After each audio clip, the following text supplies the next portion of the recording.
করবো বাকি করবো। তোকে পাঠিয়ে যখন কোনো লাভ হয়নি তখন এবার ওই মন্টু মিত্রের দলকে পাঠাতে হবে। তবে তুই এভাবে ফেরত আসবি এটা আমি কল্পনাও করতে পারি। আমি তো তাদেরকে একদম লাইনে এনেছিলাম, কিন্তু ওই অপরিবর্তনা যত নষ্টের গড়া ও তো সবাই করে যত সবকিছু পাল্টাল করে দিল। ওই অবনীদত্তকে এবার তাড়াতে হবে। ওই অবনীদত্ত হচ্ছে আমার একটা পথের কাঁটা। শুনেছি মেসমশাইয়ের বাড়ি ছেড়ে ওই মেয়েটার মঙ্গল আজ রাতে অবনীদত্তর বাড়িতে উঠবে। তাই আজ রাতে সে আর বলতে হবে না স্যার, के लिए इशारा काफी है। Thank you. अरे दादा दादा रास्ता প্রাণের মারিস না। বাঁধার কেসে পুলিশগুলোর তো বড্ড বেশি টাকা যাচ্ছে। শুধু পাখনা দুটো কেটে দিস।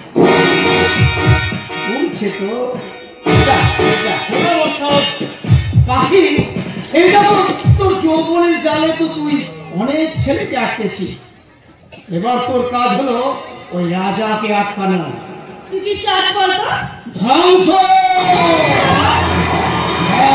ধ্বংস। ওই গোটা মুখার্জি পরিবারটাকে ধ্বংসের মুখে ফেলে দিয়ে ওই বিশাল সরকার খানার মালিক হবো আমি। খবর সমস্ত সম্পত্তি আমার পাবি পাখি পাবি পাখি। আমি মহাভারতের দুর্যোধন আর তুই রামায়ণের মন্ত্র। আমি এই দুটো মহাকাব্যকে এক করে সৃষ্টি করবো এক নতুন মহাকাব্য। ওই রাম যুধিষ্ঠিররা হেরে যাবে, দেবতা হবে দুর্যোধন আর রাবণের।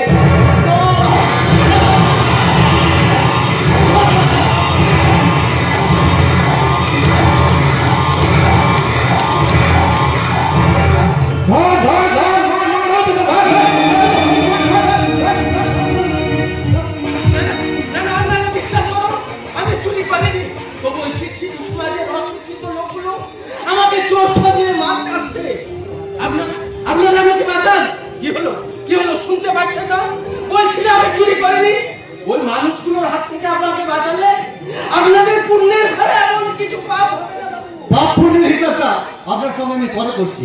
সত্যি যদি মানুষগুলোর হাত থেকে বাঁচতে চান তাহলে আসুন এই পাশে এসে লুকিয়ে পড়ুন। সেই ভালো সেই ভালো। আমি প্রাণটা তো বাঁচাই, পেটের চিন্তা করে করা যাবে। কবে কবে এই দেশের মানুষগুলো অসৎ পথ ত্যাগ করে সৎ পথ ধরে বাঁচতে শিখবে বলতে পারেন? দাদা দাদা इधर से कोई पगला के আসতে দেখিয়েছেন? কই না তো, কিন্তু কেন বলুন তো ভাই? আমার দোকান থেকে একটু পাউরুটি চুরি করে পালাচ্ছিল।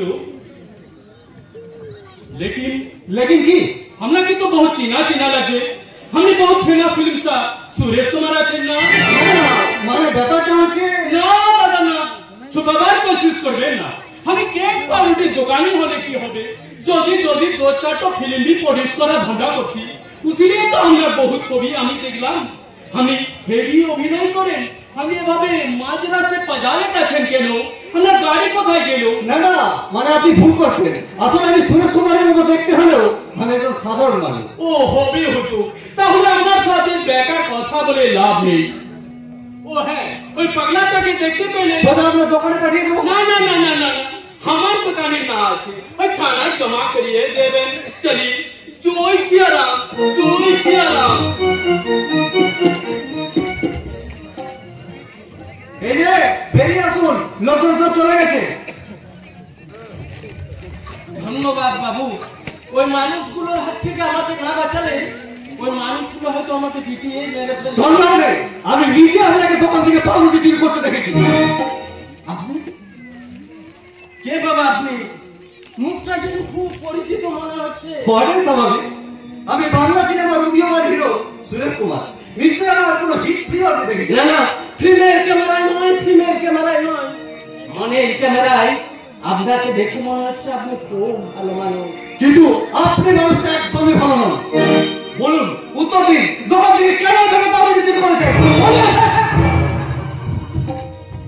চুরি করে দেশের সমস্ত সম্পত্তি ভাগ করে দিয়ে ওই নেতারা যদি কোনো দোষ না করে তাহলে বলে একটা পাউরুটি চুরি করে খেলে আমার কেন দোষ হবে বাবু? যদি কিছু মনে না করেন, আপনার পরিচয়টা আমি জানতে পারি? কেন বলুন তো? নিতান্ত কৌতূহল। আপনার মতো নেতিবাচক কথা কোন রাস্তার ভিখারি বলতে পারে না।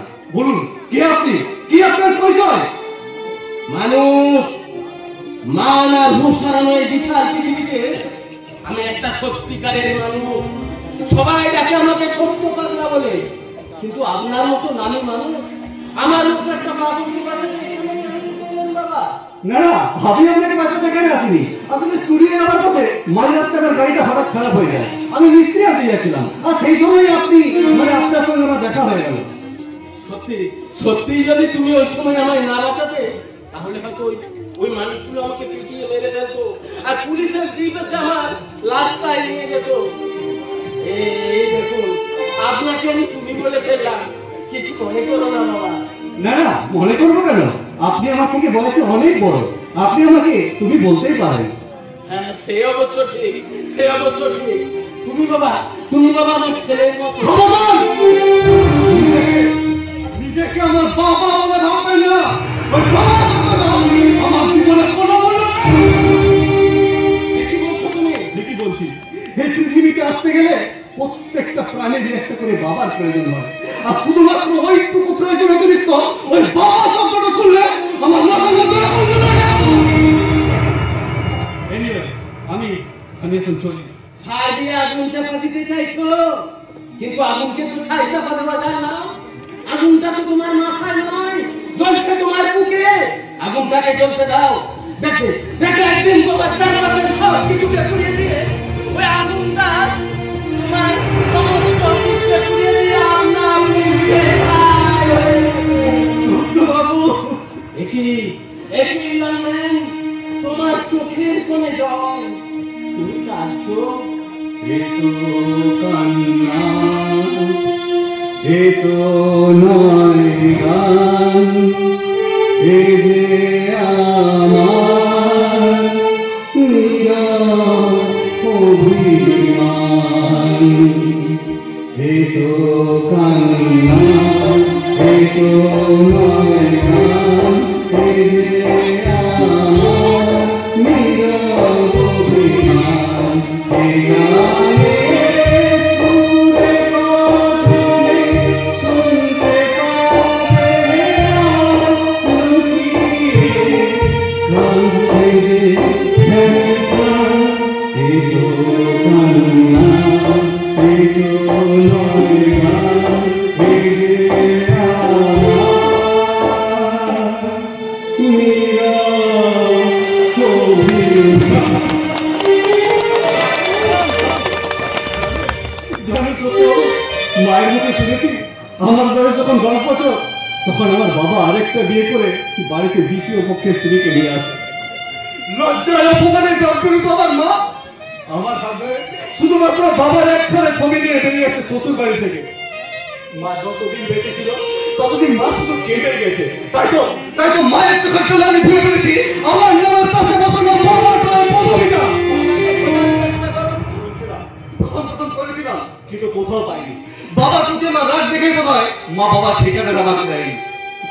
তাই আমি আজও উদ্ধার করতে পারিনি আমার বাবা এখন কোথায় আছে। তবে যদি কোনোদিন আমি বাবার সামনাসামনি হই, সেদিন মায়ের চোখের জলের দাম বাবাকে দিতেই হবে। যাকে আমার শুটিংয়ের সময় হয়ে যাচ্ছে, আমি এখন আসি। তবে যাওয়ার আগে আপনার একটা কথা বলি যাই সত্যবাবু। জানি না সবাই কেন আপনাকে পাগল বলে, তবে আমার মনে হয় আপনি পাগল নন, আপনি একজন সুস্থ মানুষ। তাই তো হঠাৎ এক মুহূর্তের রাতে জীবনে প্রথমবার আমি আমার অতীতটা কাউকে বলে ফেলি। চলি।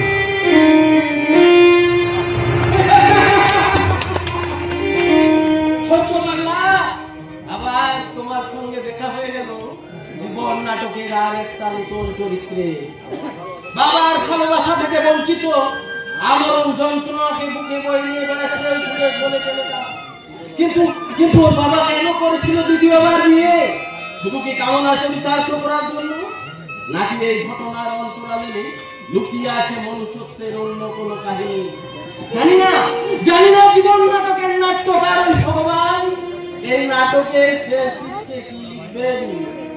সেই জন্যই ভগবানকে বলি, মাই ডিয়ার গড, এই নাটক শেষ করতে তুমি যাই লিখো, মঙ্গলের কালি দিয়ে খুশির কলমে আনন্দের কাগজে লিখো, যেন অমঙ্গলের বৃষ্টির জল সেই লেখাকে মুছে দিতে না পারে। পারবে না। এই অবনগত বেঁচে থাকতে আমাদের গ্রাম থেকে তোমাদের কেউ চালাতে পারবে না। মঙ্গল ঠিক বলেছ অনিতা। বীরেশ্বরবাবু আমাদের ওই বাড়ি থেকে তাড়িয়ে দিয়ে যে অন্যায় করলেন, সে অন্যায়ের ফল ওনাকে একদিন করতেই হবে। আরে রায়ভার বাবু যে, হ্যাঁ চিনতে পারছেন, সেই পার্কে দেখা হয়েছিল, আমি সেই সত্য পাল্লা। নিশ্চয় পারছি, কিন্তু আর সঙ্গে গাড়ি নেই বলে ড্রাইভার বলে আমার আর হত্যা দেবেন না। দেখে তো মনে হচ্ছে শুধু গাড়ি নয়, চাকরিটা আপনার নেই। হ্যাঁ, বীরেশ্বরবাবু আমাকে চাকরি থেকে নিষ্কৃতি দিয়েছেন, কিন্তু আপনি এখানে কি করছেন? মানুষ খুঁজছি বাবু, জোড়াজীর্ণ এই পৃথিবীর বুকে অবক্ষয়ের বন্ধুরা সমাজের পথে পথে আমি খুঁজে বেড়াচ্ছি। চলি, আপনাকে একটা কথা বলে যায়, সত্যিকারের মানুষের সন্ধান পেলে আমাকে জানাবেন। আমার ঠিকানা সত্যপাল্লা, প্রযত্নে চেতনাহীন গণতন্ত্র দুর্নীতির সাম্প্রদায়িক বিচ্ছিন্নতাবাদ পাড়া। অদ্ভুত মানুষ, লোকটাকে দেখে মনে হয় পুরো বড় বংশের লোক। হ্যাঁ, হয়তো বড় সব পেয়ে বুদ্ধিমত্ত হয়েছে। যাক, তাড়াতাড়ি চলো, সন্ধ্যে প্রায় হতে চললো। সন্ধে কি বলছো অবনী কাকা? রাতে আধার কমিয়ে এলো। তোমার বাড়ি আর কত দূর অবনী কাকা? নয় মা, এই রাস্তার মোড় থেকে একটু খালি, সামনে একটা পানের দোকানে জিজ্ঞেস করলেই বলে দেবে। তাহলে এক কাজ করো, তুমি বাবাকে নিয়ে যাও, আমি একটা কাজ ছেড়ে একটু পরেই ফিরে আসছি অবনী কাকা। ঠিক আছে মা। বাবা, আর হয়তো জীবনে কখনো কোনোদিন রাজার সঙ্গে দেখা হবে কিনা আমি জানি না বাবা। তাই রাজাকে দেওয়ার জন্য আমি একটা শেষ চিঠি লিখেছিলাম বাবা। রাস্তা দিয়ে আসার সময় দেখলাম ওই পাশে একটা পোস্ট অফিস রয়েছে, যাই চট করে গিয়ে আমি চিঠিটা পোস্ট করে আসি বাবা। তোমরা যাও, আমি যাবো আর আসবো। শোন বাঁকা বেবি। কি বলো কাকা? আমার কোনো কিছু লাগবে কেন? হ্যাঁ, বলছিলাম ওই পোস্ট অফিসের সামনে যদি রিক্সা আসবে, আসার সময় একটা রিক্সা করে নিস, নতুন এলাকা তো সুবিধা হবে। ও নিয়ে তুমি কোনো চিন্তা ভাবনা করো না অবনী কাকা, আমি যাবো আর আসবো। তাছাড়া তোমাদের আশীর্বাদ যেভাবে আমাকে চারিদিক থেকে ঘিরে রেখেছে, কোনো অশুভ শক্তি আমার ক্ষতি করতে পারবে না। তোমরা যাও, আমি যাবো আর। তাই যেন হয় মা, তাই যেন হয়। চলো মঙ্গল, চলো। হ্যাঁ চলো। বাবা রমণী কাকা আমার কথা কত ভাবে। আমি যাই, চট করে যাই, গিয়ে চিঠিটা আমি পোস্ট অফিসে পোস্ট করে দিয়ে আসি। হয়তো 2-4 দিনের মধ্যে রাজা এই চিঠিটা পেয়ে যাবে। কিন্তু এই চিঠিটা যদি রাজা হাতে না পারে, রাজা যদি খবরটা না পায়, তাহলে আমার ভীষণ ক্ষতি হয়ে যাবে। রাজা কিন্তু আমাকে খবরটা দিতেই হবে। সরকারি কাজটা ফেলে রেখো না সুন্দরী, আমাকে দাও, আমি হাওয়ার বেগে পৌঁছে দেবো। চিঠিটা নেবো।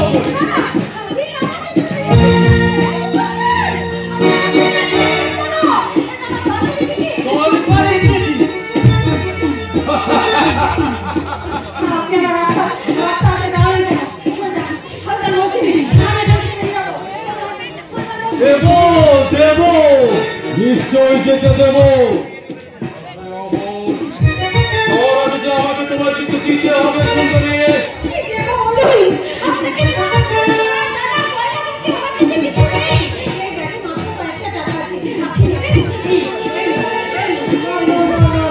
তোমাকে টাকা পয়সা কিছু দিতে হবে না, বরঞ্চ আমি তোমাকে টাকা পয়সা দেবো, আর তার বিনিময়ে তুমি দেবে রাজা অত্যন্ত কর্তৃত্ব রাখা ভালোবাসা, শ্রেষ্ঠ অলঙ্কার, মানব যৌবন।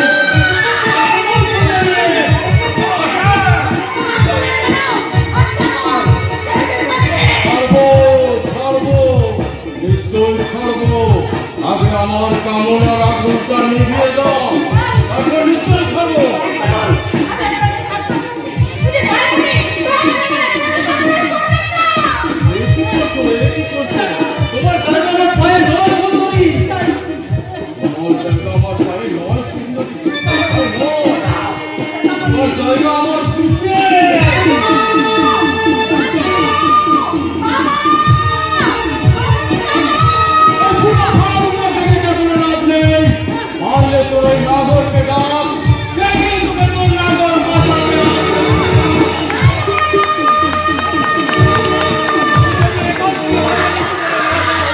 এমন ভার দেবো যে মাটি থেকে মাথা উঠাতে পারবি না, পৃথিবী ছেড়ে উপরে চলে যাবি গ্যারেন্টি দিলাম। তুই তো দেখছি বড় বড় কথা আমি বলছি না, প্রমাণ করে দেবো।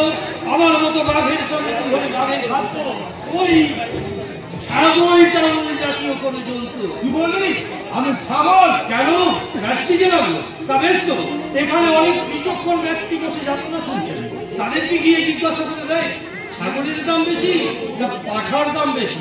যার দাম বেশি আমি না হয় তোকে সেই নামে ডাকবো। ওরে রাজা, এখনই প্রমাণ হয়ে যাবে যে বাঘ আজকে বাঘের খাদ্য। আরে কোন বেশ্যালা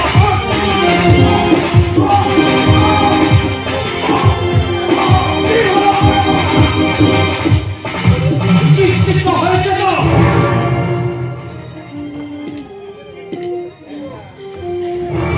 হ্যাঁ রাজা, আজ চির খেয়ে কি হজম করলাম, এরপর যেদিন দেখা হবে সেদিনের শোধ আমি সুদে আসলে তুলে নেব।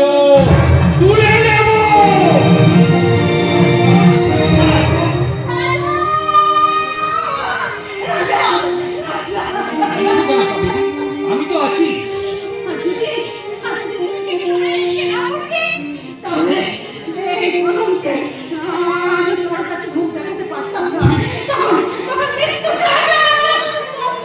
ঠিক আমি আমার সামনে দাঁড়িয়ে তুমি এই কথা বলতে পারো? আমার স্বপ্নটাকে ঘুরিয়ে দিয়ে তুমি পৃথিবী ছেড়ে চলে যেতে পারতে? একদিন তো আমাদের স্বপ্নকে আর তোমাকে আমাকে ভুলতেই হবে। ভবিষ্যতের দিকে যাওয়া যায় না কারণে সিডির অ্যালবামে বাঁচিয়ে রাখা স্বপ্নের ছবিগুলো খোলা যায় না। তাই তো বছরদার লোক থেকে বাবা জীবন করে স্বর্ণের কথা শুনে আমি তো করতে পেরেছি।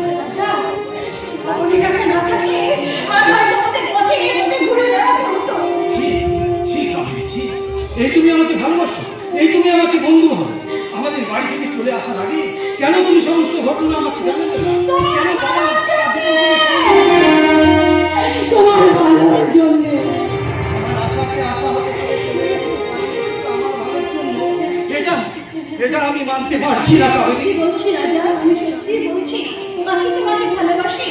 তুমি বাকিকে বিয়ে করলে উচ্চ শিক্ষায় শিক্ষিত হতে বিদেশে বাড়ি দিতে পারবে। বাকি বাবা তোমাকে যা দিতে পারবে, আমার গরিব বাবা তো তোমাকে তা দিতে পারবে না রাজা। তাই অর্থ দিয়ে ভালোবাসাকে স্বীকার করতে তুমি আমার সত্যিকারের ভালোবাসাকে অস্বীকার করতে পারো। কিন্তু তা তো আমি পারবো না। তাদের যাকে মন প্রাণ দিয়ে ভালোবেসেছি, যার স্বপ্নে বিমল হয়ে কাটিয়েছি এতগুলো রাত আলোয়, তাকে আমি ভুলবো কেমন করে?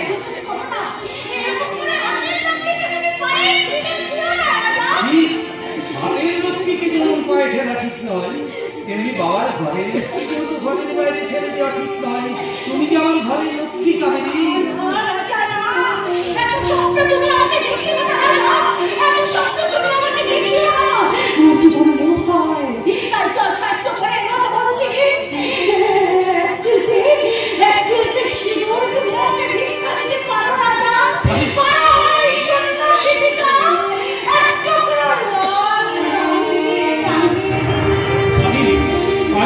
পারি চাই না আমার বাবার টুপিও রাজপ্রাসাদ।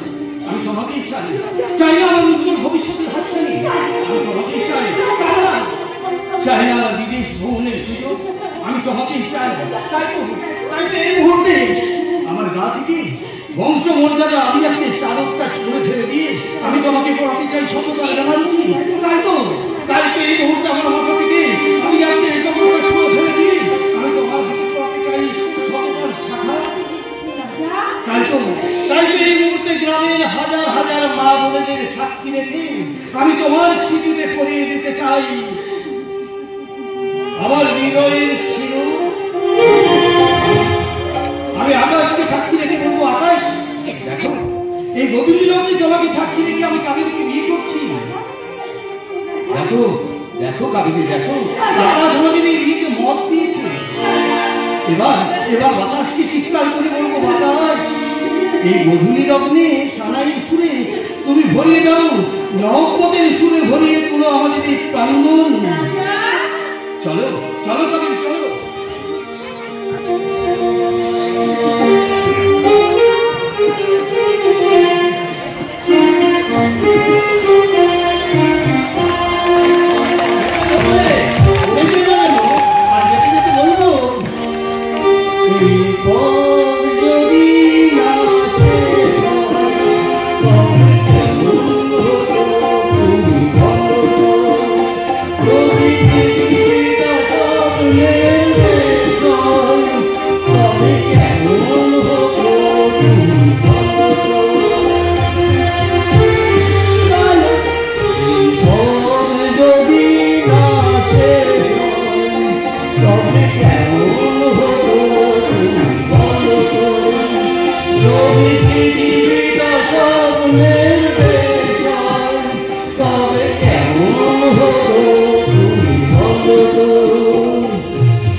ঠিক বলেছো দীপঙ্কর, ওই ড্রাইভারের মেয়েটাকে বিয়ে করে রাজা শুধু আমার মুখেই নয়, গোটা মুখার্জি বংশের মুখে চুনকালি পাঠিয়ে দিয়েছে।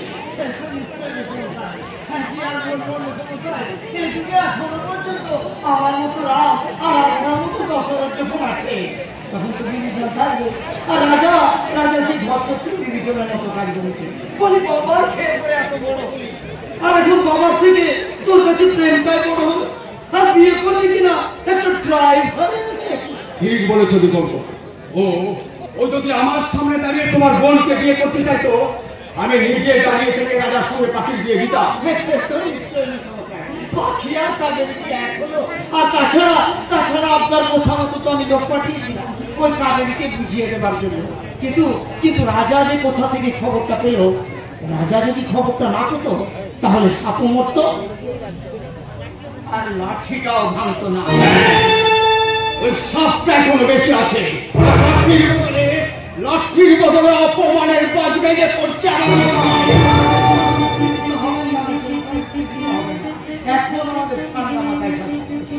আচ্ছা মেসমশাই, রাজা যদি এখন ওই মেয়েটাকে নিয়ে বাড়িতে আসে তাহলে আপনি কি করবেন? তাড়িয়ে দাও, দূর দূর করে ওদেরকে বাড়ি থেকে তাড়িয়ে দেবো। ঠিক করবেন। হ্যাঁ, কিন্তু কিন্তু ওরা যদি এখান থেকে যেতে না চায়। দীপঙ্কর, আমি বীরেশ্বর মুখার্জি, তাই আমি যতদিন বেঁচে থাকবো ততদিন আমার কোথায় শেষ কথা। সে তো নিশ্চয়ই মেসমশাই। হ্যাঁ, কিন্তু কিন্তু মাসিমা যদি কান্নাকাটি, মানে মাসিমা চোখের জল দেখে আপনি যদি নরম হয়ে যান। দীপঙ্কর, আমি লোহার ওই আমি ইস্পাত, আমি তিল তিল করে প্রাচুর্যে যে প্রাসাদ গড়ে করেছি, সেই প্রাসাদের আভিজাত্যের সিংহাসন থেকে বঞ্চিত করে রাজাকে বুঝিয়ে দেব যে দুষ্ট গরুর চেয়ে শূন্য গোয়াল অনেক বড়। তবে কল শূন্য করে দুষ্ট গরুকে যখন তাড়াবেন তখন ওই চাবুক মেরে বুঝিয়ে দেবে সামান্য গরু হয়ে মালিকের সঙ্গে দুষ্টুমি করার ফল কি হতে পারে। বোঝাবো বা বোঝাবো, এই চাবুক মারতে মারতে রাজাকে আমি বাড়ি থেকে তাড়াবো। সে তো বলতো তাড়াবে, আজ না হয় তাড়িয়ে দিলে, যখন দেখবে তোমার ছেলে বৌমা খেতে না পেয়ে ফ্যাফে করে ঘুরে বেড়াচ্ছে তখন কি আর সহ্য করতে পারবে? রক্তের সম্পর্কের খাতিরে ছেলে বউকে আবার ঠিক এই বাড়িতে আশ্রয় দেবে। না না বাবা, মেসমশাইকে তুমি চেনো না, রাজা আমার সম্পর্কের কাজটা ভেঙে ঘুরিয়ে দিয়েছে। আর আর ভাঙা কাজ কখনো জোড়া লাগে না, তাই না মেসমশাই? ঠিক বলেছ দীপঙ্কর, রাজা যাতে এই বাড়িতে আসতে না পারে তার জন্য রাজাকে আমি তেজ্য পুত্র করবো। তুমি এ কথা বলো না, হাজার অন্যায় করলো রাজা আমাদেরই সন্তান, রাজা এই বংশের বংশধর, তাই সাত পুরুষের মুখে জল দেওয়ার জন্য রাজাকে তুমি ত্যায্য পুত্র করো না গো, ত্যায্য শান্তিলতা, এই বংশের 7 পুরুষের মুখে জল দেওয়ার জন্য যেমন একজন বংশধরের প্রয়োজন, তেমনি বংশ বৃদ্ধির জন্য সঠিক রক্তের প্রয়োজন, বদ রক্তের নয়। ঠিক বলেছো বীরেশ, রক্ত পরীক্ষা করলে ওই মঙ্গলের রক্তটাই বদ রক্ত হয়। মানে চিবিয়ে খাওয়ার জন্য আপনার ছেলে মেয়ের মাথাটা তো ছিলই, আমার স্বামীর মাথাটাকে চিবিয়ে না শান্তিলতা,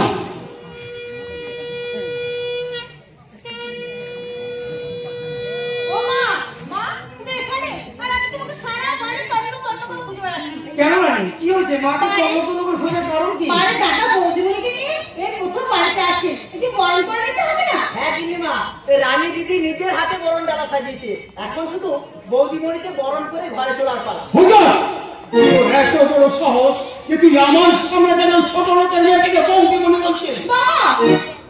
আমি এতদিন শুধু ফৌসি করেছি, তো ভুলে যাস না যে আমার 20 দাঁতটা এখনো ভাঙেনি। এবার ছবল মেরে বুঝিয়ে দেবো যে আমার 20 দাঁতটা এখনো ভাঙেনি। শোনো শান্তিলতা, তোমার হাত এখনো খালি কেন? আমি তো হাতে চাবুক তুলে নিয়েছি, তুমি বরণ ডালা তুলে নাও, দেখি তোমার ওই বরণ ডালার শক্তি বেশি না আমার এই চাবুক।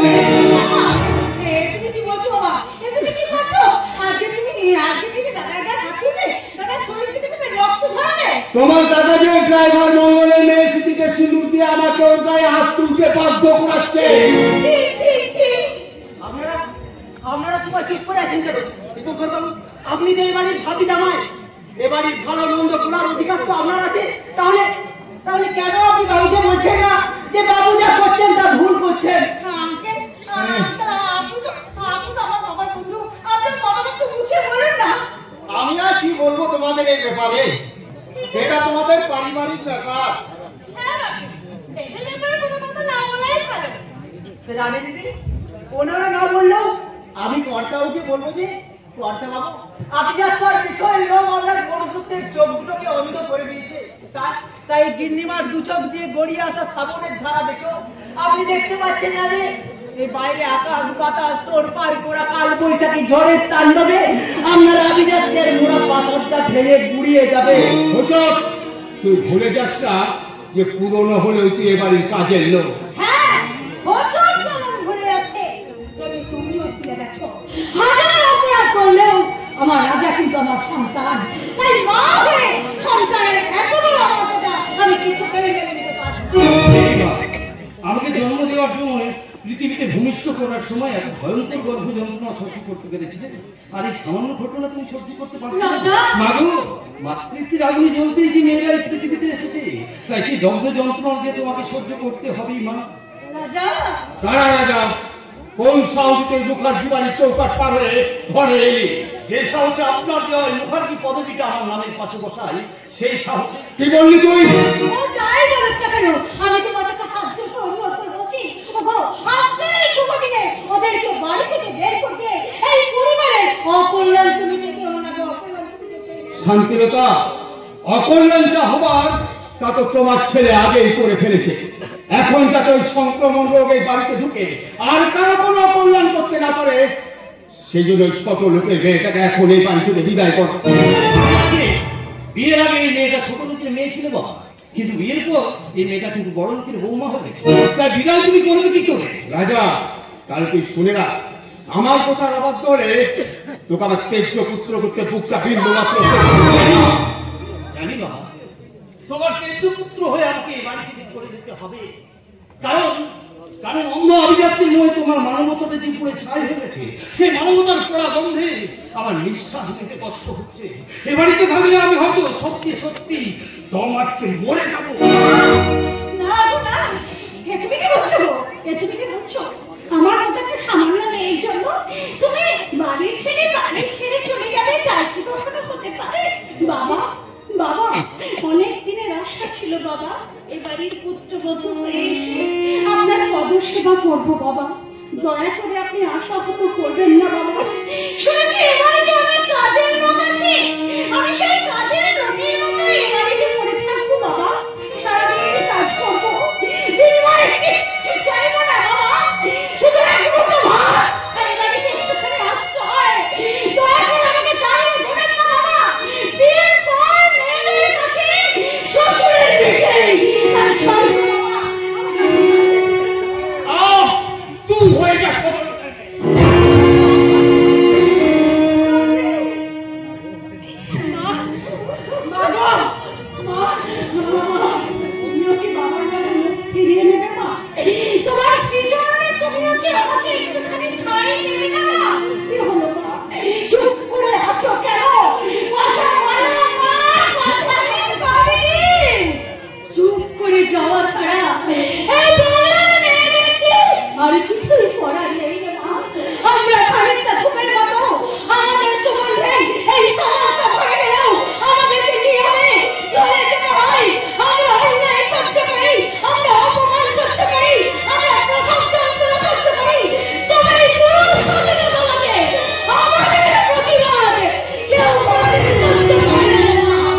ঠিক হবে না।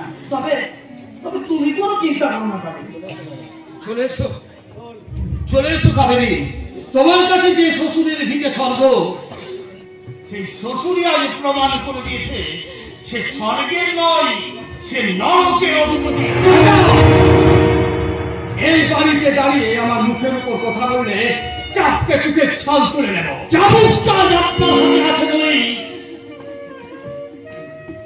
আপনি আমার পিঠ থেকে ছাল তুলে নিতে পারবেন মাননীয় বীরেশ্বর মুখার্জি। কিন্তু ওই চাবুকটা যদি আমার হাতে থাকতো তাহলে তাহলে আমি কিন্তু আপনার পিঠ থেকে ছাল চামড়া তুলে নিতে পারতাম না। কারণ কারণ কারণ উনি যে আমার বাবা, বহু জন্মের তপস্যার ফলে আমি ওনার মতো বাবা পেয়েছি। তাই সন্তান অন্যায় করলে বাবার শাসন করার অধিকার আছে। তাই ওনার কথায় আমি আস্তে আস্তে মৃত্যুকে বরণ করে নিতে পারি। কিন্তু আমি স্মৃতিতে সিঁদুর পরিয়ে স্ত্রীর মর্যাদা দিয়ে বাড়িতে নিয়ে এসেছি। তাকে আমি কোনো কিছুর বিনিময়ে ত্যাগ করতে পারবো না।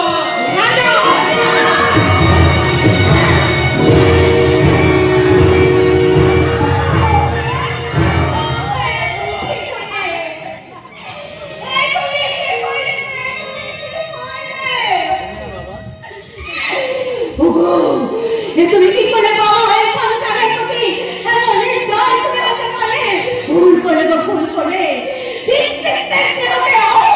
অঙ্ক দিয়ে মেলাতে গিয়ে তুমি ভুল করে ভুল কি ঠিক তা নির্ধারণ করবে আমার পূর্বপুরুষেরা। এই মুখার্জি বংশের মান সম্মানের ছিনিয়ে মেনে ফেলার অধিকার তোমাদের কারো নেই। শোনো শান্তিলতা, রাজা অন্যায় করেছে, তাই ওকে তেজ্য পুত্রগত্য ওর কাছ থেকে কেড়ে নেব আমি ওর পুত্রী পরিচয়। আর এই মুহূর্তে তুমি যদি ওকে তাড়িয়ে না দিয়ে আমার আদেশ অমান্য করো, তাহলে শাস্তি হিসেবে তোমার কাছ থেকে কেড়ে নেব তোমার স্মৃতিতে চওড়া করে দেওয়া ওই সুন্দর।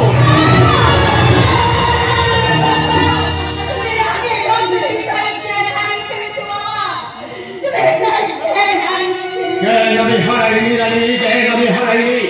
আজ আমার আদেশ যদি তোরা অমান্য করিস তাহলে শুধু রাজা নয়, তোরা সবাই জোয়ারের সাথে তলিয়ে যাবি। কথাটা মনে রাখে। চলো আমরা ভিতরে যাই। চলো, এখানে দাঁড়িয়ে দাঁড়িয়ে এই করুণ স্বাদ দেখা যায় না। চল না কাকু, আমরা ভিতরে যাই। তুমি আমার ভুল বোঝো না রাজা। আপনি আপনি বিশ্বাস করুন মাসিমা, তুমি বিশ্বাস করুন, আমি ওই মেসমশাই যখন চাবুক দিয়ে রাজাকে মারছিল না, আমার হৃদয়টা একেবারে মোচড় দিয়েছে। আরে এখন আমার কান্না পাচ্ছে। বাহ বাহ দীপঙ্কর বাহ, নাটকটা তাহলে তুমি ভালোই করবে। না না, এ কান্না নয় মাসিমা, এ কান্না নয়, এ বাস্তব। আচ্ছা আচ্ছা, আপনি বলুন মাসিমা, রাজা কি এমন দোষ করেছে? ভালোবেসে বিয়ে করেছে। আর তাছাড়া মঙ্গলের মেয়ে বলে কাবেরী কি মানুষ নয়? আমি এখন ভেতরে যাচ্ছি মাসিমা, দেরি হলে মেসমশাই আবার রাগারাগি শুরু করে দেবেন।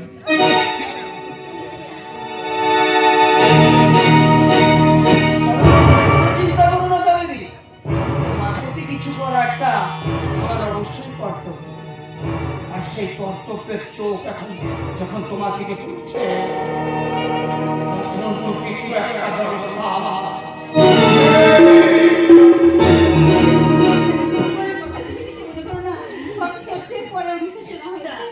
না লীলা, আমি কিচ্ছু মনে করিনি।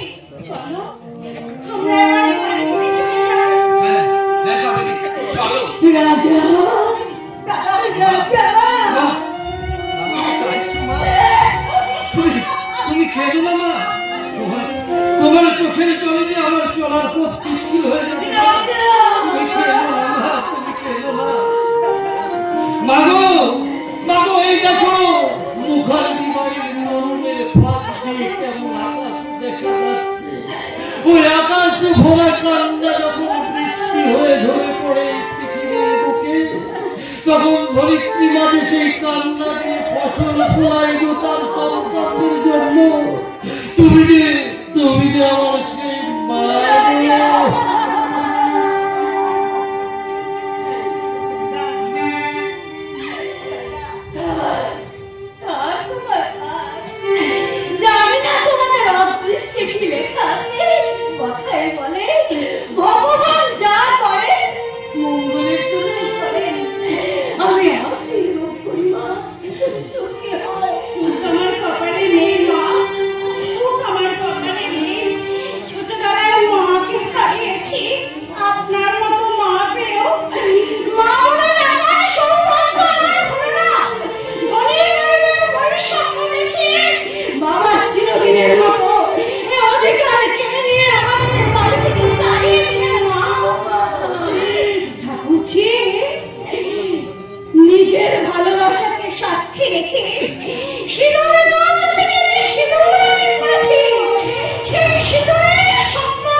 মুখার্জি বাড়ি রং ধরে না হোক, এই গরম ডালা ছুঁয়ে দিয়ে বৌদিমণিকে আশীর্বাদ করুন। ঠিক বলছিস।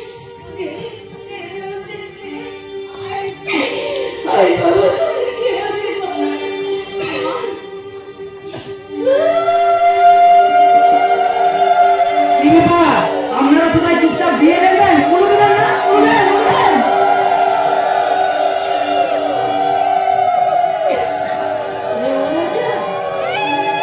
আমাকে একটা কথা দিবি বাবা? আজ তোর বাবা তোর গায়ে হাত তুলে যে অন্যায় করেছে, যে অন্যায় যদি মনের ভিতরে বসে রাখিস, তাহলে সেটা অভিশাপ হয়ে এই সংসারের উপর ঝরে পড়বে। তাই তোর কাছে আমি জোর করে অনুরোধ করেছি বাবা, তুই তোর বাবাকে ক্ষমা করে দে বাবা, তুই তোর বাবাকে ক্ষমা করে দে। তুমি কি বলছো মা? বাবার ভুলকে আশীর্বাদের ভুল মনে করে তার স্ত্রী চরণে আমি শ্রদ্ধাঞ্জলি দিতে যেতে বলবো। পিতা স্বর্গ, পিতা ধর্ম, পিতা হি পরমল তপ, পিতরি প্রীতিবা বন্দে প্রিয়ন্দে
কিন্তু ফাঁসবে কে?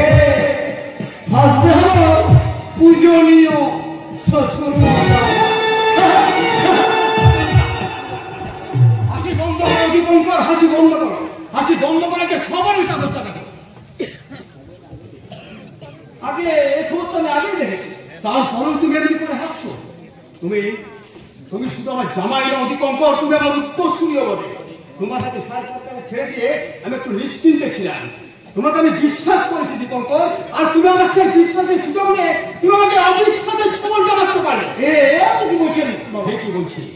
আগে যদিও আমি কারখানায় আসতাম, তোমাকে ম্যানেজিং ডিরেক্টর করার পর তোমার প্রতি আস্থা রেখে আমি কারখানা দেখাশোনা টোটালি ছেড়ে দিয়েছি। হ্যাঁ, আপনি বিশ্বাস করুন বাবা, ওই ভেজাল সারের ব্যাপারে সত্যি আমি কিছু জানি না। তবে আমার মনে হয় আপনারই বিশ্বাসী কেউ বেশি মুনাফা লোভে এই কাজটা করেছে। বিশ্বাসী কেউ মানে কার এত বড় সাহস যে আমার কারখানায় এত বড় এই কাজ করছে? Who is that scoundrel? আপনারই কাজে বিশ্বস্ত লোক ওই অবনী বাবু। দীপঙ্কর, তুমি কি বলছো? না না দীপঙ্কর, অবনী কাজ করতে পারে না। তুমি বোধহয় ভুল করছো। ভুল তো আমি করেছি বাবা, আপনার মতো ওই অবনী বাবুকে বিশ্বাস করি। অবনী আমার এত বড় ক্ষতি করবে? বিশ্বাস করতে কষ্ট হচ্ছে বাবা, তাহলে আরো শুনুন। আপনার বিশ্বস্ত ওই অবনী বাবু কোম্পানির ক্যাশ থেকে চুরি করেছেন 1 লক্ষ টাকা। দীপঙ্কর, জানতাম বাবা, জানতাম এই খবরটা শুনে আপনি মুশকিলে পড়বেন, কিন্তু বাস্তবকে তো মেনে নিতেই হবে বাবা। আমার ডেকেছেন দীপঙ্কর বাবু? হ্যাঁ অবনী বাবু, আজ বাবার সঙ্গে সত্য মিথ্যাটা যাচাই হয়ে যায়। আচ্ছা অবনী বাবু, যেদিন থেকে আমি এই কোম্পানির ম্যানেজিং ডিরেক্টর আসনে বসেছি সেদিন থেকে আপনারই সামনে সারের কোয়ালিটি টেস্ট করে পজিটিভ রিপোর্ট নিয়ে তবে আমি ডেলিভারি চালানো শুরু করেছি। কি আমি সত্য বলছি না মিথ্যা বলছি? সত্য বলছেন, কিন্তু আবার কিন্তু কিসে? আমার সই করার পর সার ডেলিভারি করার দায়িত্ব আপনার। Am I correct? হ্যাঁ। তাহলে আপনি দীপঙ্কর নিজে অরিজিনাল সার টেস্ট করার পর সেই সার ডুপ্লিকেট হয়ে মার্কেটে গেল কি করে? আমি তো সেটাই বুঝতে পারছি না স্যার। বুঝতে পারছেন না? না বুঝে না বোঝার ভান করছেন। এ আপনি কি বলছেন দীপঙ্কর বাবু? আর আপনি বিশ্বাস করুন স্যার, এই ভেজাল সারের ব্যাপারে আমি কিছুই জানি না। কোন চক্রান্তের জালে আমাকে জোড়ানো হচ্ছে। চক্রান্ত? অবনী, অবনী, তুমি কি দীপঙ্করের বিরুদ্ধে কিছু বলতে চাও? আমি কারোর বিরুদ্ধে কিছু বলতে চাইছি না স্যার। আমি নিজে দাঁড়িয়ে থেকে গাড়িতে অরিজিনাল সার লোড করিয়েছি। আর তারপর রাতের অন্ধকারে আপনার লোকজন গাড়ি থেকে অরিজিনাল সার নামিয়ে দিয়ে গাড়িতে লোড করেছে ভেজাল সার। আর সেই ভেজাল সারের জন্য কোম্পানির হয়েছে বদনাম।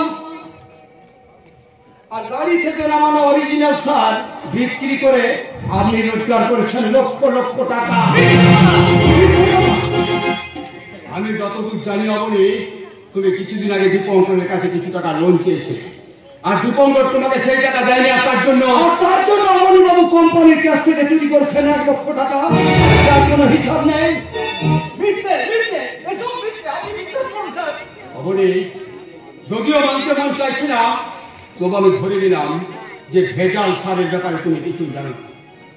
কিন্তু কোম্পানির টাকা পয়সার হিসাব সব তো তোমার কাছে থাকতো, তাকে তুমি অস্বীকার করতে পারো? তাহলে তোমার দায়িত্বে থাকা ওই 1 লাখ টাকার হিসাব নেই কেন? টাকাগুলো কি পাখা গজিয়ে উড়ে গেল? না স্যার, ওই 1 লাখ টাকা কয়েকদিন আগে দীপঙ্কর বাবু অমনিবাবু, এই বয়সে আপনার বুদ্ধির তারিফ করতে হবে, কিন্তু ভুলে যাবেন না যে আমারও কিছু উপস্থিতি বুদ্ধি আছে। আচ্ছা বাবা, যতদূর জানি যে আপনার কোম্পানিতে একটা নিয়ম আছে যে কোম্পানির মালিকও যদি কোম্পানির কাছ থেকে টাকা ধার নেন তাহলে টাকা দেওয়ার সময় ওই অবনীবাবু তাকে ভাউচারে সাইন করিয়ে নেন। তাহলে বাবা, আপনি আমার বিশ্বস্ত ম্যানেজার, ওই অবনীবাবুর কাছ থেকে আমার সই করা ভাউচারটা একটু দেখতে চান তো? অবনী, দীপঙ্করের সই করা ভাউচারটা তুমি আমাকে দেখাতে পারবে? স্যার, মানে ওই ভাউচারটা যে আপনাকে কি করে বোঝাই? কি বুঝাবে তুমি? ছি অবনী, ছি। আমি যে তোমাকে খুব বিশ্বাস করতাম, আর আজ তুমি প্রমাণ করে দিলে যে বিশ্বাস শব্দটা বর্তমানে কতটা মূল্যহীন। ওই মুখে আমাকে স্যার বলে রাখতে তোমার লজ্জা হওয়া উচিত। লজ্জা লজ্জা লজ্জা, এত লজ্জার মতো সবার কাছে কেমন করে বলবো? কে বিশ্বাস করবে আমার কথা? কি হয়েছে? সর্বনাশ হয়ে গেছে গো। আমার বিয়ে রাত্রে বাবা যে নেকলেসটা দিয়েছিলেন, সেই নেকলেসটা তো কোথাও খুঁজে পাচ্ছি না। স্যার আমাকে তন্ন তন্ন করে খুঁজলাম, কোথাও খুঁজে সেই অরিন্দমের তো ওই নেকলেসটার দাম কমপক্ষে 10 লক্ষ টাকা। নেকলেসটা গেল কোথায়? আমার মনে হয় ওই হোঁচট কিংবা তার মানে মানে বাড়ির চাকর বাকররাই তো এরকম নোংরা কাজ করে থাকে। না, আমি বলছিলাম ওদের একটু ভালো করে সার্চ করলে। না না, ওরা আমার বেডরুমে কেউ ঢুকে না, তাছাড়া আমি সব তছনছ করে খুঁজেছি, কোথাও নেই। তাহলে তুমি একটু ভালো করে ভেবে দেখো তো। আমি কাল থেকে আমাদের বেডরুমে আর কি কি এসেছিল? আমাদের বেডরুমে হ্যাঁ মা, মা। আরে না না না না না না, মায়ের কথা আলাদা। বাইরের কেউ আমাদের বেডরুমে এসেছিল কি? বলতে পারি অবনী বাবা, আপনি একবার আমার বেডরুমে এসেছিলেন না? দিয়েছিলাম, এই দীপঙ্কর বাবু ডেকেছিলেন বলে দিয়েছিলাম। ও মাই গড, এই কথা তো তুমি আমাকে আগে বলোনি। কেমন করে বলবো? তুমি তো বাগানে বসেছিলে, আমি ওনাকে বসিয়ে দিয়ে তবে তো বাগানে আমি গাছতে গিয়েছিলাম। নেকলেসটা কোথায় রেখেছিলিস বল? বন্ধু ছেলের অন্নপ্রাশন নিমন্ত্রণ খেয়েছে, আমি নেকলেসটা টেবিলের উপর রেখে দিয়েছিলাম। আমি তাড়াহুড়োতে দোকানে ঢুকতেই ভুলে গিয়েছিলাম। অমনি বাবু, নেকলেসটা কোথায়? হায়রে আমার পোড়া অদৃষ্ট! এতগুলো বছর সততার সঙ্গে কাজ করে এই বয়সে চোর অপরাধটা আমার কপালে লিখে দিয়েছিলে ঠাকুর। দীপঙ্কর বাবু, আমরা গরিব হতে পারি কিন্তু চোর নই। কোথায় আছে ওভাবে স্বভাব নষ্ট? তাই আমার মনে হয় নেকলেসটা। না না দীপঙ্কর, অবনী কখনো এই কাজ করতে পারে না। কারণ ছোটবেলা থেকে অবনী রানীকে নিজের মেয়ের মতো ভালোবাসে, আর নিজের মেয়ের গহনা চুরি কখনো কোনো বাবা করতে পারে না। এইটুকু বিশ্বাস এখনো পর্যন্ত অবনীর প্রতি আমার আছে। না, আমার কিন্তু সে বিশ্বাস নেই। তুমি কি বলছো? তুমি তো বাবা যে পাপ। তো জেনে শুনে এত বড় পাপ হজম করা যে মহাপাপ দিদি ভাই। কে? আজকে আমি পঞ্চানন সিং অবনীবাবুর সঙ্গে দেখা করতে চাই। দয়া করে যদি বলেন আপনাদের মধ্যে অবনীবাবুকে। আমি অবনীবাবু, কিন্তু আপনাকে তো ঠিক চিনলাম না। আমি তারামা জুয়েলার্সের মালিক গোপী বল্লভ সেনের ছেলে। বাবা আপনাকে 4 লাখ টাকা দিয়ে পাঠিয়েছে, আর বলেছে এখন সোনার গহনা কেনা অনেক ঝামেলা, তাই বিকেলের দিকে গিয়ে দোকানে একটা সই করে আসবেন। টাকা সই আমি তো কিছুই বুঝতে পারছি না। আরে আমিও তো কিছুই বুঝতে পারছি না অবনী। আমি বুঝিয়ে দিচ্ছি। আজ সকালবেলা আমি দোকানে ছিলাম না, আর এই ভদ্রলোক একটা হীরের নেকলেস বিক্রি করতে আমাদের দোকানে গিয়ে বাবার কাছে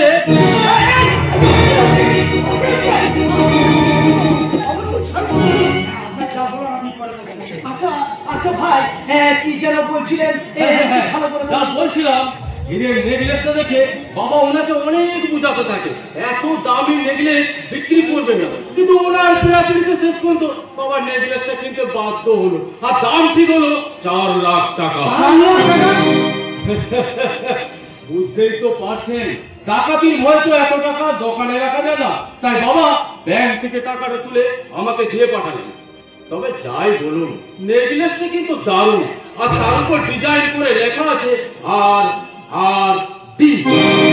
ও অবনী, অবনী, আমি তোমাকে চিনতে এতটা ভুল করলাম। তুমি যদি একটা ছুরি নিয়ে এসে আমার এই বুকে বসিয়ে দিতে, তাহলে বোধহয় আমি এতটা যন্ত্রণা পেতাম না।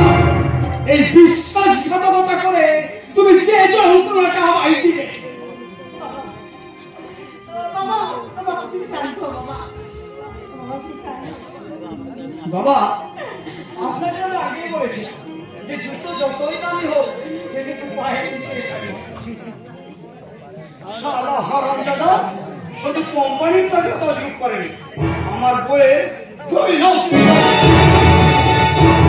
হে ভগবান, আজকের দিনটা দেখার আগে তুমি আমায় মৃত্যু দিলে না কেন ঠাকুর? মরাতন্ত্র বন্ধ করুন। বাবা, আপনি এখানে একটু দাঁড়ান। আপনিও এখানে একটু দাঁড়ান। আমি এখনই থানায় খবর দিচ্ছি। দাঁড়াও কি বলতো? অবনী আমার অনেক দিনের সাথী, ওকে আমি পুলিশে হাতে দিতে পারবো না, তাই পুলিশ টাকার প্রয়োজন নেই। আর তাছাড়া সমুদ্র থেকে কয়েক কোটি জল তুলে নিলে সমুদ্রের জল শেষ হয়ে যায় না। অবনী, তোমার এই মতিভ্রম কেন হলো আমি জানি না, তবে তোমাকে আমি জানিয়ে দিতে চাই যে তোমাকে আমার আর প্রয়োজন নেই। এখন অভিনয়।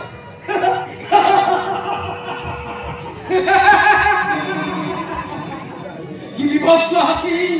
তবে এই হাসি আমি হাসছি না, হাসছে চক্রান্ত, হাসছে সংগ্রাম। পরাজিত ঈশ্বর মাথা নিচু করে অধর্মের আদালতে ধর্মের প্রাণদণ্ডের আদেশ শুনছে। কোথায় লোভ, লালসার, হিংসার কাটা বিধান চলতোলায় রক্তাক্ত হয়ে কাঁদছে মায়া, মমতার বিশ্বাস। মিথ্যার কারাগারে সত্য আজ বন্দী হয়ে পড়েছে। যাহারা তোমার বিষাইছে বায়ু, নিভাইছে বাবা আলো, তুমি কি তাদের ক্ষমা করিয়াছ? তুমি কি বেঁচেছো ভালো? আপনি কি আপনি এই কারখানার ভিতরে এলেন কি করে? কারখানার গেটের দালানগুলো ঘুমোচ্ছে নাকি? শুধু আপনার গেটের দালান নয় স্যার, সারা দেশের দালানরা আজ গাঁজা খেয়ে ঘুমোচ্ছে।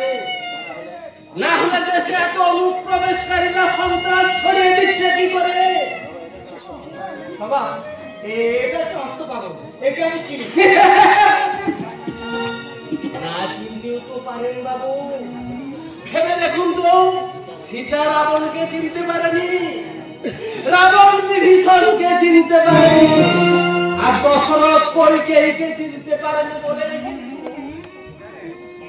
রামায়ণ হয়েছিল। এটা পাগলামি করার জায়গা না। তাহলে পাগলামি করার জায়গা কোনটা? পাগলা দেবো। পৃথিবীটা এটা একটা পাগলাগারো। হ্যাঁ, যাক, আপনি যখন বলছেন তখন আমি চলেই যাচ্ছি। তবে তবে যাবার আগে আপনাকে একটা কথা বলে যাই স্যার, ধৃতরাষ্ট্রের মতো অন্ধ হয়ে না থেকে চোখ মিলে দেখুন, আপনার সীতাকে চুরি করতে এসেছে রাবণ। সাবধান, খুব সাবধান।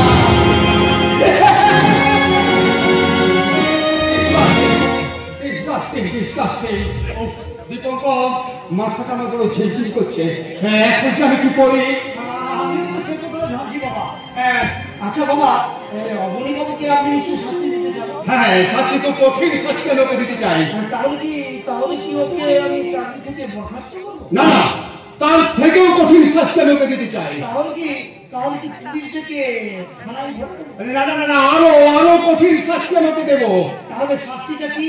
আমার ঘৃণা, ধিক্কার আর অবিশ্বাস। আপনি আমাকে যত কঠিন শাস্তি দেন না কেন,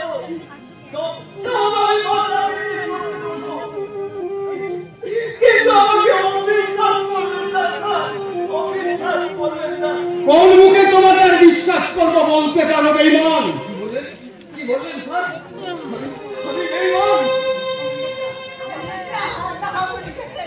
হ্যাঁ রানী, হ্যাঁ, তবে অমনি টাকা বেঈমান, ও চোর, ও নেমখারাম। ওকে বল আমার সামনে থেকে বেরিয়ে যেতে। তাই যাচ্ছি স্যার। তুই যাওয়ার আগে আপনাকে একটা কথা বলে যাচ্ছি, এই পৃথিবীতে যদি নাই অন্যায় বলে কিছু থাকে, ধর্মের বিচার থাকে, তাহলে এত বড় অন্যায় যে করেছে তার সাজা একদিন হবে স্যার। আর সেদিন আপনি বুঝতে পারবেন কে বিশ্বাসী আর কে অবিশ্বাসী, কে চোর আর কে সাধু। চলি স্যার, চলি, বিদায়।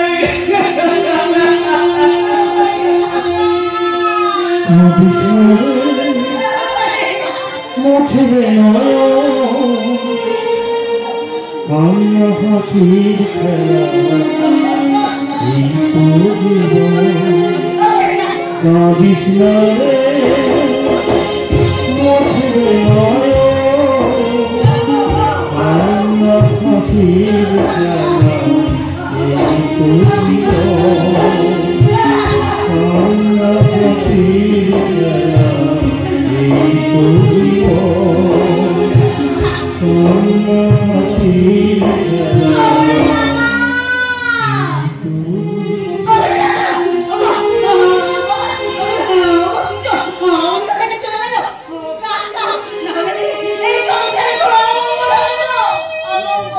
ঠিক বলেছ রানী। বাবা যদি অবনী বাবুকে এভাবে চলে যেতে দেন, তাহলে ভেজাল সারের ব্যাপারে কি হবে? পুলিশ তো আমাদের ছেড়ে কথা বলবে না। Coming mister Mukherjee, yes, coming. কিছু মনে করবেন না, আপনার নামে একটা ওয়ারেন্ট আছে। উপর মহলের চাপে তাই বাধ্য হয়ে আপনাকে আমার সঙ্গে থানায় যেতে হবে। আমাদের বংশের ঐতিহ্যকে এর আগে কেউ এভাবে দুপায়ে বানিয়ে থানায় যায়নি। অফিসার প্লিজ, ব্যাপারটা আদালত পর্যন্ত গড়াতে যাবেন না। মাফ করবেন, আইন সবার জন্য সমান। না না, এর জন্য অবশ্য কিছু টাকা।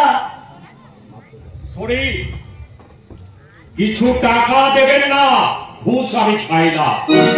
তবে আইন নয়, মানবিকতার খাতিরে আপনার হাতে হাত করা না পড়িয়ে আপনার সম্মান অক্ষুণ্ণ রেখে আপনি আমার সঙ্গে থানায় চলুন।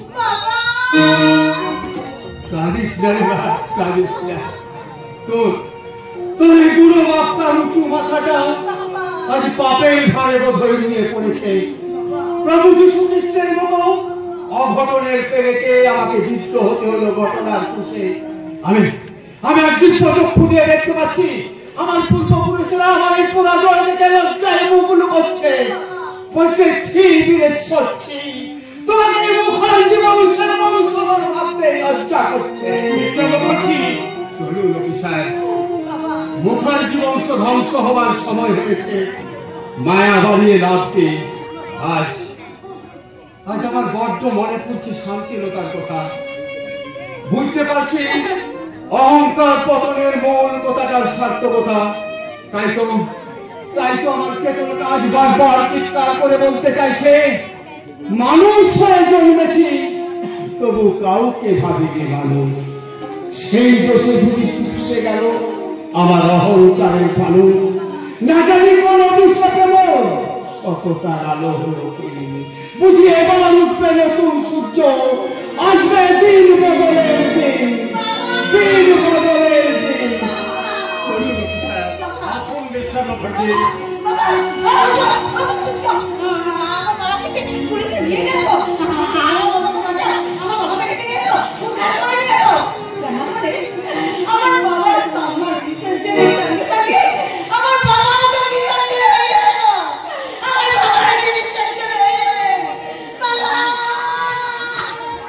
আমি প্রথম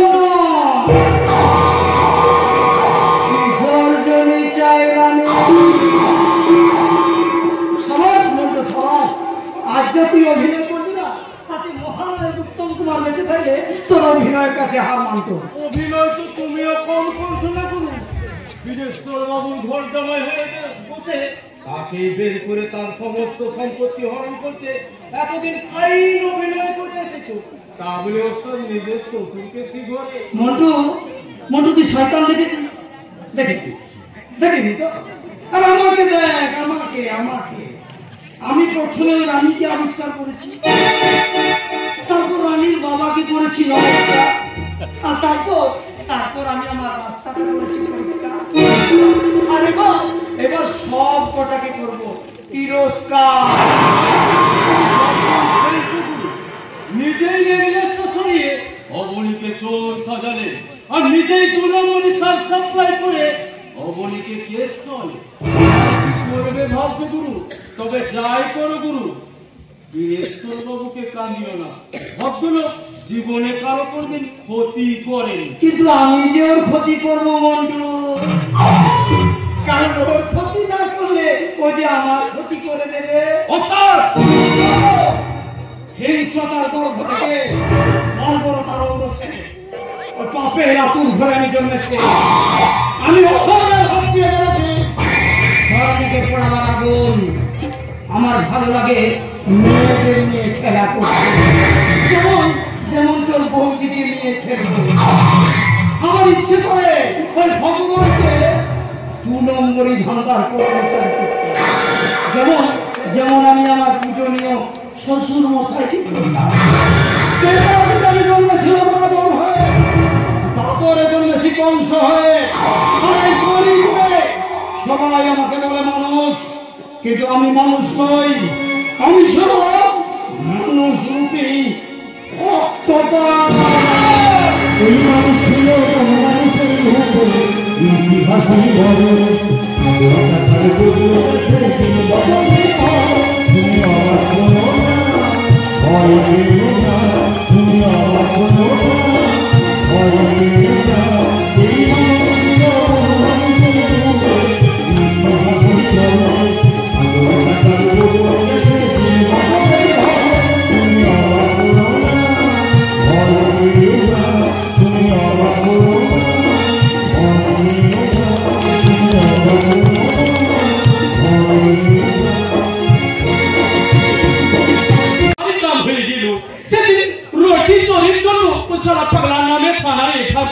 हमारी सत्ता और सारे पुलिस लगे बोले कि हम भी सारा चोर आছি। চোর কি বলছেন হরে সাগর?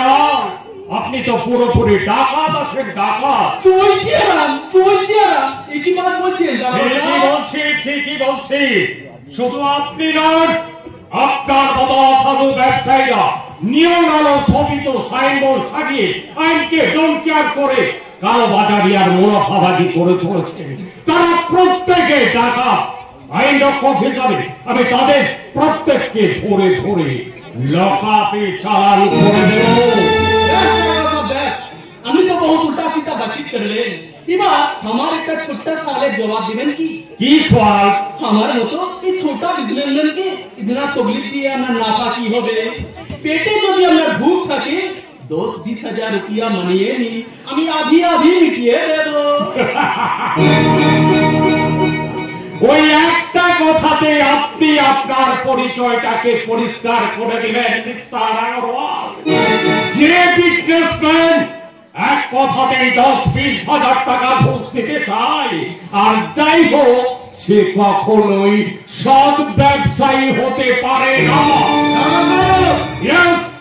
মিস্টার আগরওয়াল, আপনার বিরুদ্ধে অনেক অভিযোগ অনেকদিন ধরে থানায় জমা হয়ে আছে। সামান্য মুদিখানার দোকানের সাইনবোর্ডের আড়ালে আপনি আপনার আন্ডার গোডাউনে স্টক করে রেখেছেন বিখ্যাত ব্যবসায়ী বীরেশ্বর মুখার্জি সার কারখানার পাচার হয়ে যাওয়ার লক্ষ লক্ষ টাকা। মিস্টার আগরওয়াল, তথ্য প্রমাণ আমার হাতেই আছে। তবু আজ আমি চলে যাচ্ছি, বাট বি রেডি। এরপর যেদিন আসবো সেদিন আপনার হাতে হাত খোলা করিয়ে কোমরে দড়ি বেঁধে টানতে টানতে আপনাকে শিঘরে তুলে নিয়ে যাও। Do you understand? You better understand. চলে, goodbye. গুডবাই শালার ভাই। এই হরিশ আমাকে কোনোদিন সারা কাজ করতে পারবে না সালা। এই হরিশ দোকানে চলে জলের কারবার, আর পিছনে চলে 2 নম্বরের ধাঁধার কারবার। ওই 2 নম্বরের ধাঁধার কারবার তুলিয়ে দিয়ে আজ আমি প্রডিউসার বানিয়ে দেব, বাংলা ফিল্মের প্রডিউসার হরিশ আগরওয়াল।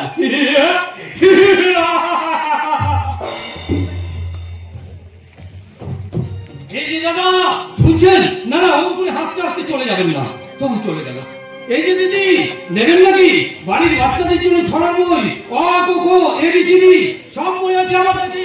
বাড়ির বাচ্চাদের গড়ে তুলতে আমার কাছ থেকে 2-1 বই কিনুন না। এই কলকাতা শহরটা এই হচ্ছে মহাদোষ, যেখানে যাচ্ছে তো চিৎকার আর চিৎকার। চিৎকার না করলে সংসারে হাত আর ঘুরবে কেমন করে দাদা? নেবেন নাকি বাড়ির বাচ্চাদের জন্য? আমার বাড়িতে কোনো বাচ্চা নেই। ও বাচ্চা নেই? তাহলে আপনার নিজের জন্য গল্পের বই কিনুন, আমার কাছে তাও আছে। প্রেমের গল্প, স্বাধীনতার গল্প, স্বপ্নের গল্প কিনুন না দাদা, একটা কিনুন না প্লিজ। বেশি দাম নেবো না দাদা, 50 টাকা করে মাত্র 30 টাকা দিয়ে। গল্পের বই পড়ার মতো সময় আমার কাছে নেই। তাও নেই? আসলে কি জানেন, সকাল থেকে মাত্র 2টো বই বিক্রি হয়েছে। দুপুর গড়িয়ে বিকেল হতে চলল, বইগুলো বিক্রি করতে না পারলে আজকের এই খাওয়াটাই গেল জানেন। যাই বাজারের ওই দিকটা গিয়ে দেখি যদি 2-1 বই বিক্রি হয়।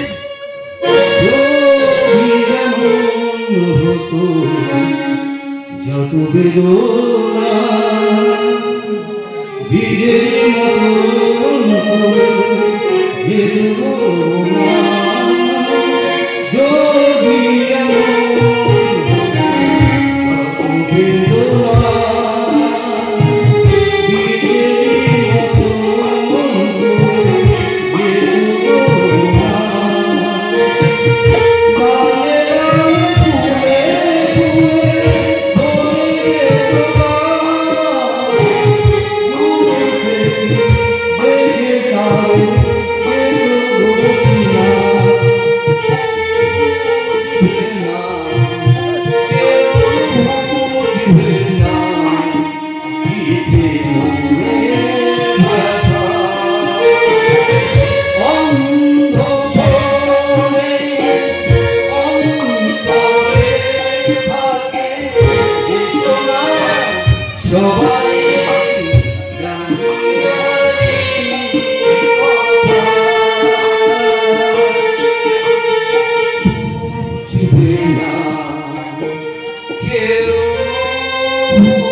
কথাবার্তা শুনে মনে হচ্ছে টাকা পয়সার মধ্যে একটু একটু অভাব চলছে। একটু আধটু বলছেন দাদা, একটু আধটু কি বলছেন? দারুণ দারুণ অভাব চলছে। তবে কি জানেন, আজকালকার এই কোম্পানিগুলো তাদের জিনিসপত্রের সঙ্গে পাবলিকদের বিনামূল্যে একটা কিছু দিচ্ছে, কিন্তু আমার তো কোনো কোম্পানি নেই। তবে এই গলাটা আছে, গলা খুলে গান করে বইগুলো বিক্রি করি। কিন্তু জানেন দাদা, ভালো গান করলেও ভালো বিক্রি হবে না। কি নাম তোমার? থাকো কোথায়? নাম নাম রাজা রাজা মুখার্জি। থাকি ভদ্রেশ্বরের একটা বস্তিতে। বাড়িতে আছেন এক আশ্রয়দাতা কাকা, পূজনীয় শ্বশুর মশাই, আমার স্ত্রী ও ছোট সন্তান। রাজা, জানি না হঠাৎ কেন তোমাকে দেখে আমার ভীষণ ভালো লেগে গেছে। তোমাকে দেখে মনে হয় তুমি যেন আমার কত চেনা, কত আপনজন। হে রাজা, আমার সাথে আমার বাড়িতে যাবে? স্বপ্ন দেখাচ্ছেন দাদা? ভালোবেসে বিয়ে করার অপরাধে আমার বাবা যেদিন আমাকে তেজ পুত্র করেছেন, সেদিনই আমার সমস্ত স্বপ্ন ভেঙে চুরমার হয়ে গেছে। শুনেছেন? শুনেছেন কি কখনো সেই স্বপ্ন ভাঙার শব্দ? শুনেছি শুনেছি রাজা, শুনেছি। তোমার সঙ্গে কি অদ্ভুত মিল আমার জীবনে।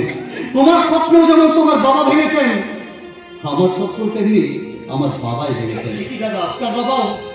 দাদা বলে যখন দেখেছো তখন আর রাস্তায় রাস্তায় বই বিক্রি নয়, সোজা আমার সঙ্গে আমার বাড়িতে চলো। না না দাদা। না করছো কেন? দাদার বাড়িতে কি ভাই থাকতে পারে না? পারে, নিশ্চয়ই পারে, কিন্তু আবার কিন্তু কেন? আমি তো একা নই, আমার সঙ্গে রয়েছে এতগুলো মানুষ। বেশ তো, তারা সবাই আমার বাড়িতে থাকবে। দাদা, চুপ করে দাঁড়িয়ে আছে কেন? ওই বিশাল বাড়িতে আমি একা থাকি, আর আইটিকল বাড়িতে থাকবে তুমি, তোমার গোটা পরিবার। এই শ্মশানের মতো শূন্য বাড়িটা তোমাদের সবার হাসি খুশি স্পর্শে আবার সর্ব হয়ে উঠবে। চলো চলো, ড্রাইভার আমাদের জন্য গাড়ি নিয়ে অপেক্ষা করছে।